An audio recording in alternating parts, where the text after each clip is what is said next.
Достар, бүгін біз сіздермен дәл осындай нан пирог дайындаймыз. Менімен бірге болып, қалай дайын болатынын біліп алыңыздар. Алдымен бар жоғы 2 жұмыртқа қажет болады. Оны жақсылап араластырып аламыз венчиктің көмегімен. Сосын тұз, пищевая сода саламыз. Достар, мен тұрақты түрде аптасына 3 рет жаңа видео шығарамын. Сіздер соны жіберіп алмау үшін каналға тіркеліп, қоңыраушаның кісесін баса кетіңіздер. Сосын қант саламыз, оны да дұрыстап араластырып аламыз. Жылы сүт құямыз. Сұйық құямыз. Жақсылап араластырып, жайлап ұн салып, қамыр жасап аламыз.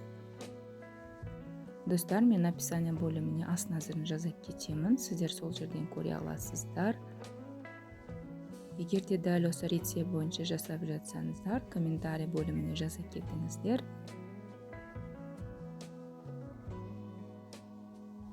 Қамырымыз міне дайын болайын деп қалды.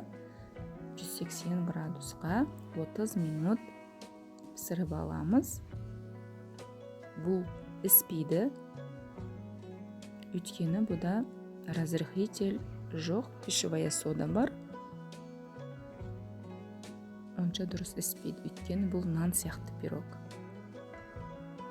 Міне достар, қамырымыз дайын болды. Оны дәл осындай табамызға саламыз. Дұрыстап жайластырып аламыз. Сосын үстіне жаңғақты теркадан өткізіп шашып жібереміз. Өте тойымды, егер сіздер дәл осы рецепт бойынша жасасаңыздар. Міне дәл осылай теркадан өткізіп жібереміз. Сосын духовкамызға салып пісіріп аламыз. Сіздерге үлкен рахмет, менімен бірге болғандарыңызға, видеоны соңына дейін қолдағандарыңызға. Міне достар, дайын болды.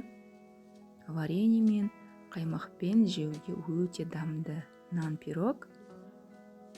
Жасап көріңіздер, ас болсын.